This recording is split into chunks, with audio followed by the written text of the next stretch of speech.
नमस्कार, तपाईँ हेर्दै हुनुहुन्छ aptech फोरम युट्युब च्यानल।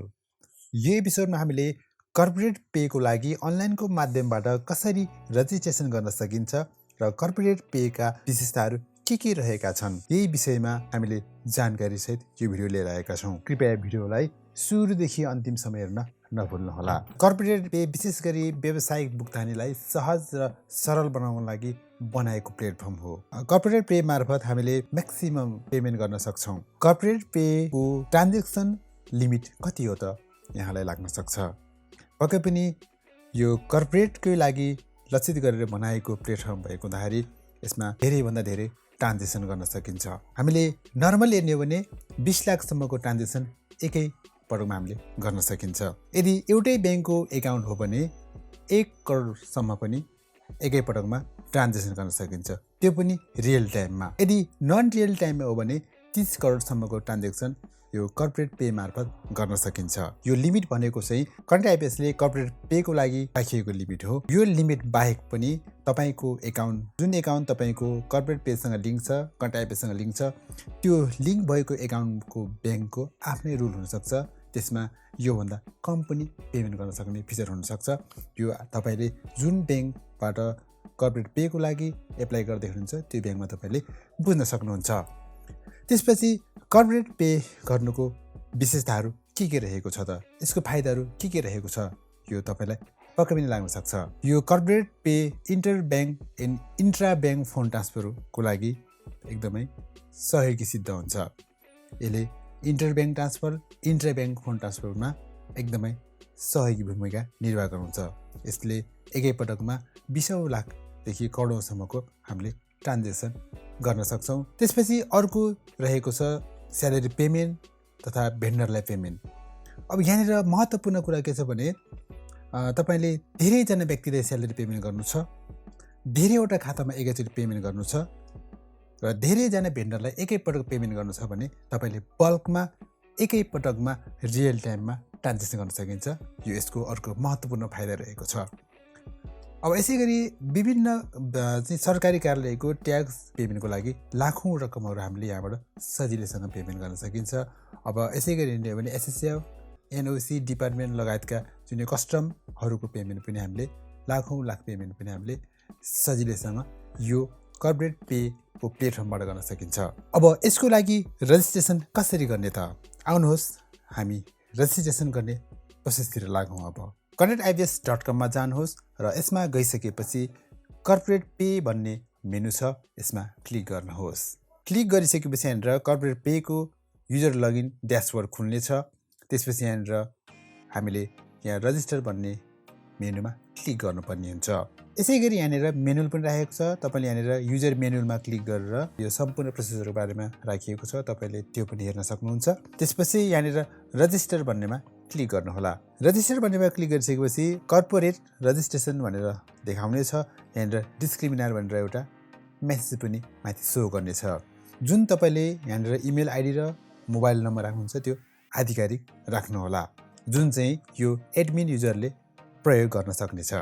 त्यसपछि यहाँनिर कर्पोरेट सर्ट नेम भन्ने छ सुरुमा। यहाँनिर कर्पोरेट सर्ट नेममा तपाईँको कम्पनीको फर्मको यहाँनिर सर्ट नेम राख्नुहोला। त्यसपछि कर्पोरेट नेममा तपाईँको कम्पनीको फर्मको पुरा नाम राख्नुहोला। त्यसपछि यहाँनिर primary contact or admin email भनेको छ, यसमा इमेल आइडी राख्नुहोला। त्यसपछि यहाँनिर primary contact admin mobile number भन्ने ठाउँमा एडमिनले प्रयोग गर्न सक्ने, एडमिनले युज गर्न सक्ने इमेल आइडी र मोबाइल नम्बर हामीले यहाँनिर राख्नुपर्ने हुन्छ। अर्थात् आफ्नो कम्पनीको आधिकारिक इमेल आइडी र मोबाइल नम्बर यहाँनिर तपाईँले राख्नुहोला। राखिसकेपछि यहाँनिर रजिस्टर भन्नेमा क्लिक गरिदिनु होला।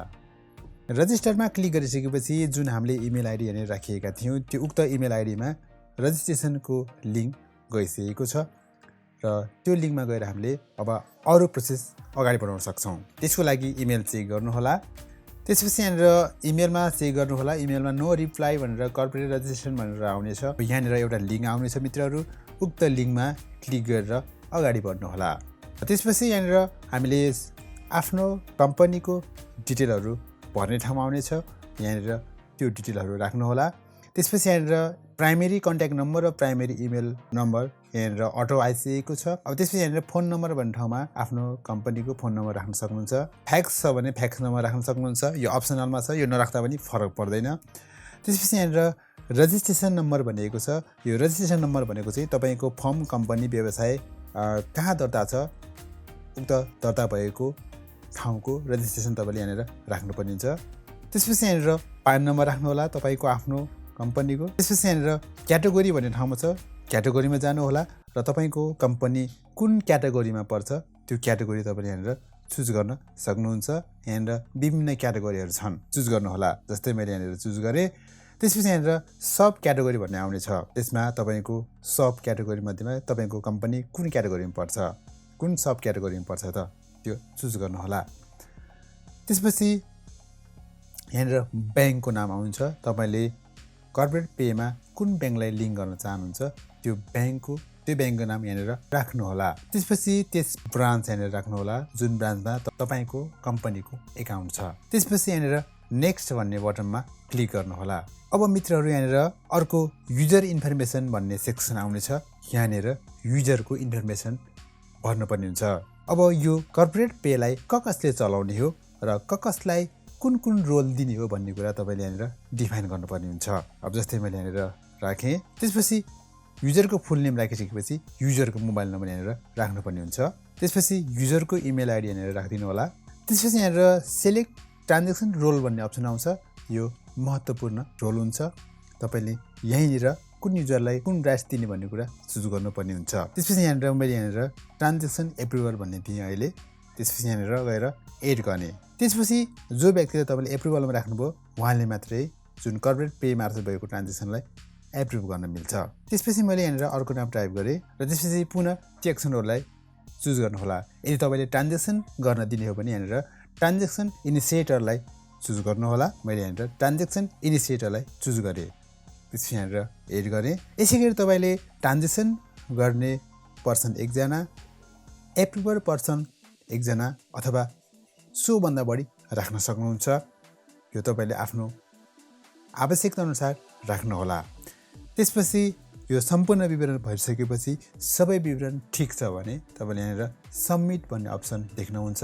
यो सबमिट भन्ने अप्सनमा क्लिक गर्नुहोला, सबमिट गरिदिनु होला। मित्रहरू यहाँनिर सबमिट बटनमा क्लिक गरिसकेपछि यहाँनिर रजिस्ट्रेसन कन्फर्मेसनको पेज आउँछ। यहाँनिर सम्पूर्ण डिटेलहरू एकचोटि तपाईँले भेरिफाई गर्नुहोला सबै डिटेल ठिक छ कि छैन भनेर। र त्यसपछि अन्तिममा हेर्नुहोला यहाँनिर कन्टिन्यू भन्ने अप्सन छ। यो कन्टिन्यू बटनमा क्लिक गर्नुहोला। त्यसपछि पुनः यहाँनिर जुन तपाईँले सबमिट गर्नुहुन्छ र सबमिट गरिसकेपछि यहाँनिर तपाईँलाई एउटा मेसेज देखाउनेछ। जुन तपाईँले सबमिट गर्नुभयो उक्त विवरण फाइल चाहिँ तपाईँको मेल आइडी, जुन मेल आइडीलाई हामीले सुरुमा राख्यौँ प्राइमेरी मेल भनेर, उक्त मेलमा गइसकेको छ। पुनः हामी एकचोटि मेललाई पनि चेक गर्छौँ। यहाँनिर हेर्नुहोला नो रिप्लाई भनेर मेल आइसकेको छ र मेल आइसकेपछि यहाँनिर एउटा डकुमेन्ट आउनेछ मित्रहरू। इनरोलमेन्ट रिक्वेस्ट फर्म भनेर जुन पिडिएफ फाइलमा आउनेछ। यो पिडिएफ फाइलमा आएको जुन फर्म हामीले जे भर्यौँ त्यो सम्पूर्ण विवरण चाहिँ यहाँनिर आएको छ। तपाईँले यही विवरणलाई लिएर जुन ब्याङ्कको एकाउन्ट तपाईँले इनरोल गर्नुभएको छ सोही ब्याङ्कको शाखामा गएर तपाईँले यसलाई सबमिट गर्नुपर्ने हुन्छ।